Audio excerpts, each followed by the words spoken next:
Oi pessoal, conforme nós combinamos, hoje então começa o nosso novo quadro que vai se chamar Saúde na Roça. Nós temos os mais variados públicos que acessam o nosso material, desde 14 anos de idade até a idade mais elevada. Então, para contemplar esses públicos, nada melhor que tratarmos de um assunto importantíssimo. Está aqui ao meu lado a enfermeira Adriana, que apresentará esse quadro, com mais de 20 anos de experiência em saúde pública. Destes, vários anos trabalhou com saúde rural. Então, nada melhor dizermos vida longa ao Saúde na Roça, daqui para frente para todos nós. Olá, meu nome é Adriana e para mim é um prazer fazer parte agora desse time do Cultura da Roça. Eu pretendo aqui, nesses próximos vídeos, acrescentar e transmitir um pouco da minha experiência de mais de 20 anos na área da saúde, nas comunidades tanto rurais quanto urbanas. Para mim é um prazer e um desafio transmitir os meus conhecimentos a vocês e que esses conhecimentos sejam úteis e prazerosos para todos. Hoje eu vim falar sobre o nosso primeiro assunto, que é o assunto que está sendo falado um pouco nas mídias, que é a raiva. Algumas notícias andaram circulando na mídia, falando sobre casos que ocorreram tanto em animais quanto em humanos, de raiva humana e raiva em animais. Mas o que é a raiva e por que eu estou falando sobre esse assunto? Porque ele é um assunto importante, principalmente para quem vive no meio rural, trabalha com animais de produção, ou mesmo tem os seus animais domésticos, e eles estão suscetíveis a receberem, o vírus da raiva, através de outros animais que transmitem essas doenças. Então, falando sobre a raiva, eu preciso explicar para vocês um pouco como é que se transmite essa doença. A raiva é um vírus, ela é transmitida através de um vírus, e esse vírus ele é transmitido através de um animal infectado, principalmente os morcegos. Nessa época do ano, que vai de maio a setembro, eles costumam voar em bandos para fazerem a sua reprodução. Então, especialmente nessa época do ano, ocorrem mais casos de transmissão da raiva. Não são todos os morcegos que transmitem, somente os morcegos que se alimentam de sangue. Então, esses animais acabam mordendo um outro animal e assim ele transmite a raiva. No momento que o morcego ele morde um animal ou até uma pessoa, ele larga ali uma saliva. Eu estou mostrando aqui para vocês, aqui atrás, o gado, tá? Os animais de produção. Enquanto eles estão em grupo, eles estão pastando ou eles estão dormindo durante a noite, o morcego ele vai ali e se alimenta um pouco do sangue daquele animal. E ali ele deixa um pouco da saliva. E é nessa saliva que vai entrar no corpo do animal e ser transmitido através do sistema nervoso. Então, é uma doença que, na sua maioria, quase 100% de letalidade. O que quer dizer isso? Quase 100% dos animais e até dos humanos que adquirem a raiva, eles podem vir a morrer.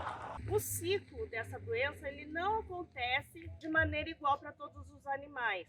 Os domésticos, como o cão e o gato, nós temos muito contato com esses animais. Todo mundo tem hoje em dia um cãozinho, um gato na sua casa. Então são animais que nós temos que proteger e nós temos que cuidar. Animais como estes, eles já foram estudados, eles têm um período de observação na medida que eles iniciam com sintomas suspeitos de raiva. Os sintomas para cães e gatos são: eles ficam com um comportamento estranho, um comportamento diferente do que é o habitual deles. Eles ficam com os olhos mais arregalados e eles ficam com dificuldade na mobilidade. O que quer dizer isso? Eles começam a andar, a caminhar de uma forma diferente, eles têm dificuldade para se locomover, eles têm dificuldade para engolir a comida ou beber a água, e aí eles começam a salivar. Então, estes animaizinhos, eles podem ser observados por 10 dias. É o que se orienta, a saúde orienta, que eles sejam observados e isolados por 10 dias. Enquanto isso, a gente observa, continua dando alimento e água para o animal. Todos os animais, eles transmitem a raiva? Não. Não são todos os animais, mas são os mamíferos que transmitem a raiva. O que são os mamíferos? São os animais que mamam. Todos os animais que voam, né, mamíferos, que no caso são os morcegos, nessa espécie, os morcegos que se alimentam de sangue, são eles que transmitem a raiva para outros animais que estão aqui, são terrestres. Os animais de produção que nós temos que cuidar, os animais silvestres, pessoas que moram no meio rural ou vão muito à área rural, tem chácara, tem sítio, tem fazendas, ou que moram mesmo, tem propriedades que vivem nessa área rural, devem ter cuidado com estes animais. Animais silvestres, como raposas, gambás, guaxinins, capivaras, e outros animais, eles podem transmitir a raiva. Animais de produção que vocês devem observar: os bois, cavalos, porcos, ovelhas, caprinos, enfim, outros animais de interesse econômico e de produção também podem transmitir a raiva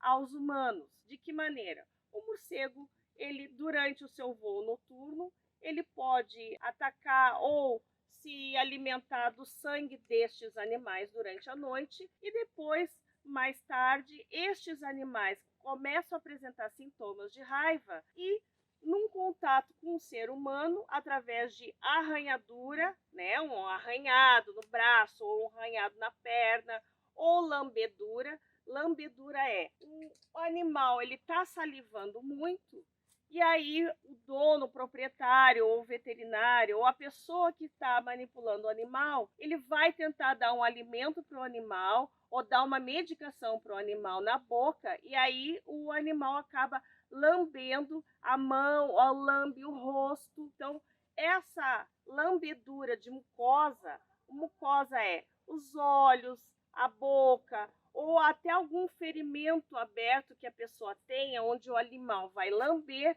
ele acaba transmitindo a raiva. Ou a própria mordedura. A própria mordedura também transmite a raiva.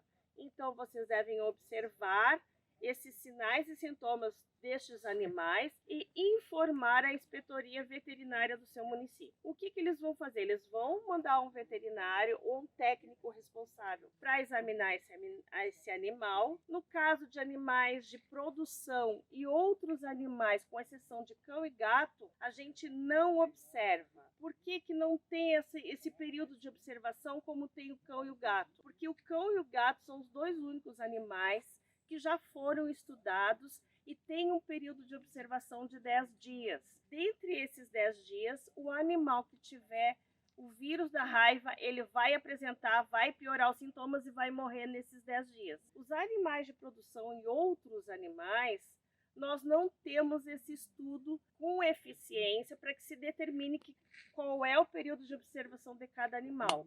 Então, no caso de um animal ser suspeito de raiva, não se observa. Se avisa a inspetoria, se avisa a vigilância ambiental do seu município e essa pessoa tem que procurar um atendimento médico para ser avaliado o uso de vacina antirrábica ou o soro antirrábico, dependendo do caso e do tipo de ferimento que essa pessoa sofreu. Outro sinal muito importante nestes animais é que eles têm fotossensibilidade. O que quer dizer isso? Os animais, eles ficam sensíveis à luz, à iluminação. Então, eles ficam mais acuados, mais isolados no seu habitat. Eles tendem a ficar mais agressivos porque eles passam a não enxergar muito bem. Eles têm essa fotossensibilidade e eles sofrem com a luz. Então, quando a gente tenta insistir em dar um alimento, uma medicação ou até mesmo a água para esse animal que ele já está com medo, ele já está diferente, ele já está com um comportamento diferente, muitas vezes é aí que acontece o acidente, tanto com cão e gato, quanto com outros animais de produção. Então, vocês têm que observar esses sinais, esses sintomas nestes animais e procurar ajuda com um veterinário ou com algum outro técnico responsável nesse setor, para que seja feita uma avaliação e afastamento desse animal de outros animais e do ser humano. Caso o animal de vocês morra, vocês não devem enterrá-lo em seguida, vocês devem comunicar à vigilância ambiental do município de vocês, para que eles venham até o local e recolham o material encefálico do animal, para que seja feita uma análise e um diagnóstico mais acertado da raiva. Então, esse material tem que ser recolhido do cérebro do animal. Quem faz isso? O veterinário. Ele vem até o local onde o animal morreu, eles recolhem um pedaço do cérebro do animal, não é toda a cabeça, é apenas um pedaço do cérebro do animal, e ele é levado então ao laboratório onde vai ser feita a análise e o posterior diagnóstico da doença que acometeu e levou à morte do animal. As pessoas que tiveram contato direto com este animal, lambedura, arranhadura ou mordedura por estes animais, eles devem ir até um atendimento médico da sua cidade, onde vai ser feito uma avaliação médica e aí determinar um tratamento. Nem todas as pessoas vão precisar fazer soro ou vacina antirrábica, mas é importante sim que se procure um atendimento médico. Caso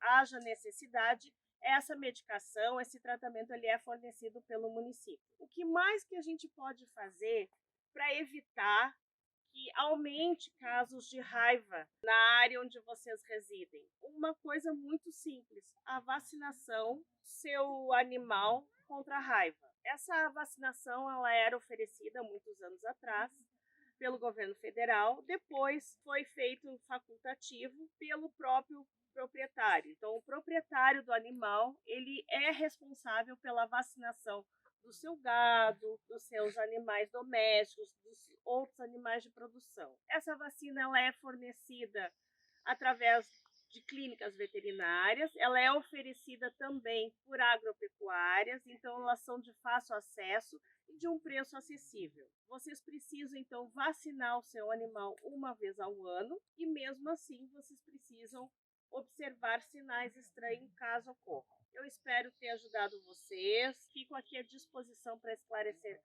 quaisquer dúvidas que vocês tenham. Posteriormente, eu vou voltar aqui para falar sobre outros assuntos relativos à saúde e que eu possa ajudá-los. Um abraço.